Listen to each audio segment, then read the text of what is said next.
Il y a un athlète qui vient de faire son entrée en studio, Charles-Antoine Sinotte, qui t'as pédalé combien de kilomètres en fin de semaine au Grand Défi Pierre Lavoie? Des 1000 nécessaires pour l'équipe. J'en ai fait 600 en 72 heures. Ça a été un gros week-end. Bravo, on est fiers de toi. T'es super fin. C'est sûr que je marche comme un cowboy ce matin. Un petit peu. Oui. Le vélo va probablement être accroché pour les prochaines semaines. Mais honnêtement, puis je sais que c'est la 18e édition, puis on en parle à chaque année. C'est fou que ce soit encore pertinent parce que le message de Pierre Lavoie est toujours d'actualité. C'est de plus en plus gros. Samedi, pour la boucle, on était 6000. 6000. Ah, ça, c'est complètement fou. Là. Ouais, 6000 sur les routes du Québec à partager la cause, partager des belles discussions. Ça a été vraiment un beau week-end avec l'équipe de Québécois. J'ai adoré. Pas trop de dénivelé aussi.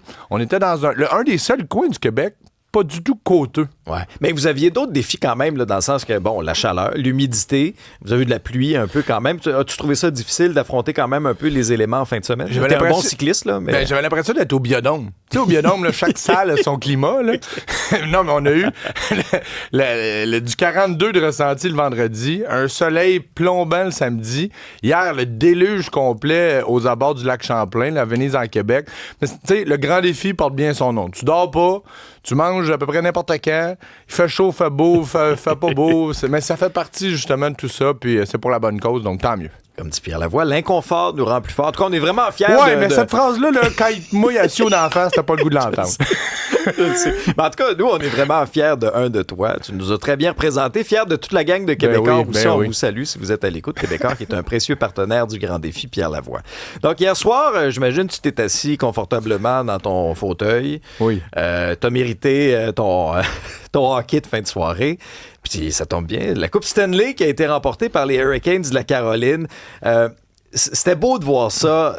Rob Brindamour, qui a été l'architecte un peu de ça. C'est l'entraîneur des Hurricanes. Il a joué pour les Hurricanes.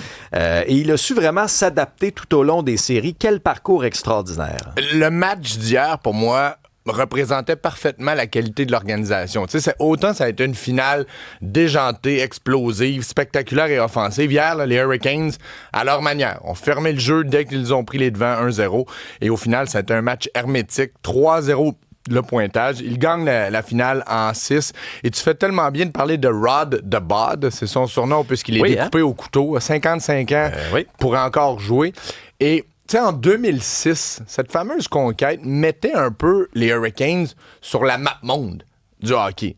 Il était capitaine à l'époque. Les gens qui nous voient ce matin, là, c'est le parallèle entre lui comme capitaine qui soulève la coupe en 2006 et 2026 comme entraîneur. Tu vois, le dernier capitaine d'une équipe à gagner la coupe comme coach de la même organisation, Toe Blake. C'est dire à quel point il a fait quelque chose hier d'unique. Je trouve ça tellement beau de le voir, expressif, intense. Ouais. C'est fascinant. Puis Rod de Bod, juste pour matin, toi, t'as fait le Grand Défi Pierre Lavoie en fin de semaine. Là. Moi, j'ai fait de la piscine sur le bord du Bon Entente. Mais j'ai regardé ça dans le vestiaire des Hurricanes. Il enlève sa chemise. Les autres autour, il couvre un peu de champagne. Puis après ça, il va soulever encore la Coupe Stanley. C'est son équipe à lui. Non, mais quel gars rassembleur, pareil. Oui. Jouer pour lui, ça doit être extraordinaire. Non, puis tu dis, suivez mon exemple. Là, je veux dire, exact. 55 ans, c'est pas gênant. Quand on a l'air de ça. Un bon slogan. Non, vraiment. Mais quelle équipe.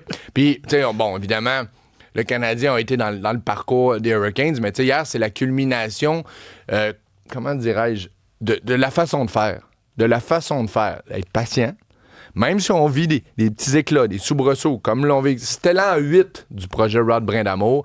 Pas besoin de revenir sur les échecs, mais surtout sur l'apprentissage. Il faut perdre avant de gagner.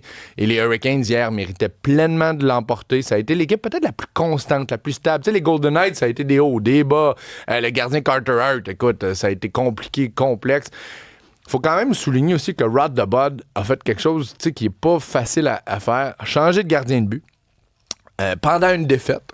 Et depuis que Brandon Bossy s'est amené en relève, il n'a pas perdu. T'sais, il s'est amené en troisième période, a perdu ce match-là, mais comme partant, aucune défaite. Chose que Tortorella n'a pas fait, lui. Lui, il est allé au bout avec Carter Hart, qui a connu une finale de la Coupe Stanley épouvantable. Épouvantable. On l'a senti, en tout cas. Même ébranlé par un peu ce que la foule lui scandait. Là. On connaît un peu dans quoi il avait été impliqué. Là, le scandale de Team Canada Junior. L'armure qu'il avait réussi à se construire depuis son retour craquait. Oui. Hier, là, les collègues de TVA Sport nous présentaient les images lors de l'entraînement matinal. On l'a sorti, il ne s'est qu'entraîné que sur la patinoire auxiliaire. On a essayé de trouver des façons de le remettre dans sa bulle. Imaginez, là, t'es la veille du plus gros match de ta carrière, t'es même pas avec l'équipe parce que t'essaies justement de le protéger. À chacun des matchs, sauf hier, a accordé 4 buts ou plus, là, hier 3. Mais vraiment, et puis Jordan Staal, que dire du capitaine? 37 ans. Puis, ça aussi, les images sont fortes. T'as le coach qui a déjà gagné, qui est un leader. Mais là, quand t'as Jordan Staal qui gagne le Connie Smythe, remis au joueur par excellence, le plus âgé de l'histoire de la Ligue, presque 38 ans, qui marque des buts dans chacun des matchs sauf hier, tu vois que c'est une équipe, une organisation très alignée. Un petit mot sur la Coupe du Monde. Là. Il y a des grandes nations qui jouaient hier. Qu'est-ce que tu vas surveiller aussi aujourd'hui? Hier, d'ailleurs, l'Allemagne a gagné 7-1 contre Curaçao. Curaçao, c'est le plus petit pays de l'histoire. C'est à peu près la même population que la ville de Lévis. Curaçao. 7-1 la victoire de l'Allemagne, mais ils ont marqué un but, puis de voir les images, c'était très très fort. Aujourd'hui, l'Espagne contre le Cap-Vert, autre petit pays. La Belgique va jouer aussi. Et là, tu as assurément parlé plus tôt dans l'émission de tout ce qui se passe entre l'Iran et les États-Unis. Mais l'Iran joue aujourd'hui à Los Angeles. Ouais. Ça va être compliqué, mais peut-être que le synchronisme est bon avec ce qui semble être un terrain d'entente. Puis je souligne pour les amateurs des Bleus que c'est demain que ça débute pour la France et l'Argentine. Pas l'une contre l'autre, mais ça reste quand même les 2 derniers finalistes de la Coupe du Monde qui vont jouer. Pour le Canada, c'est jeudi, le match 2 contre le Qatar. Alors, si les Hurricanes ont Rod de Bud, nous autres, on a 6 notes de Bud. Un gros merci. Fais attention un peu. Repose-toi aujourd'hui. Je vais rouler avec la chaise.